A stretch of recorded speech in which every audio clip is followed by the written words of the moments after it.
তো 22 জুলাই থেকে আজকে পর্যন্ত প্রায় 4,000-এর বেশি দুবাইয়ের ভিসা ক্যান্সেল হয়ে গেছে। এটার কারণ কি?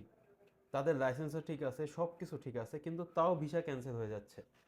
তো যারা ছুটিতে এসেছেন, আসলে বিষয়টা এমন হয়েছে যে আপনি ছুটিতে এসেছেন, এসে দেখতেছেন যে আপনার ভিসা ক্যান্সেল হয়ে গেছে কোনো কারণ ছাড়া। যারা আপনারা মনে করেন ছুটি থেকে দুবাইতে যাচ্ছেন, দেখতেছেন ইমিগ্রেশন আপনাকে আটকে দিচ্ছে। কেন? কারণ আপনি জানেন না, কারণ আপনার ভিসা ক্যান্সেল হয়ে গেছে। এই ক্যান্সেলটার কারণ কি? আসলে ক্যান্সেলটার কারণ আসলে কোনো কিছুই জানা যাচ্ছে না। এটা আসলে সরকারিভাবে তদন্ত না হওয়া পর্যন্ত আমরা কোনো নিউজও দিতে পারবো না।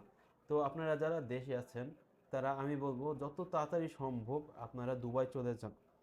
আর যারা আছেন দুবাইতে, আমি সাজেশন করবো, আপনারা যদি টিকিট কেটে থাকেন দেশের ছুটির জন্য, আপাতত আসিয়েন না, আপাতত দুবাইতে কিছুদিন থাকেন। এরপরে দেখেন পরিস্থিতি কি হয়। পরিস্থিতি ভালো থাকলে ইনশাল্লাহ আসবেন। আর এরকম যে নিউজগুলো, আসলে আমরা চেষ্টা করি আপনাদের অথেন্টিক নিউজগুলো দেওয়ার।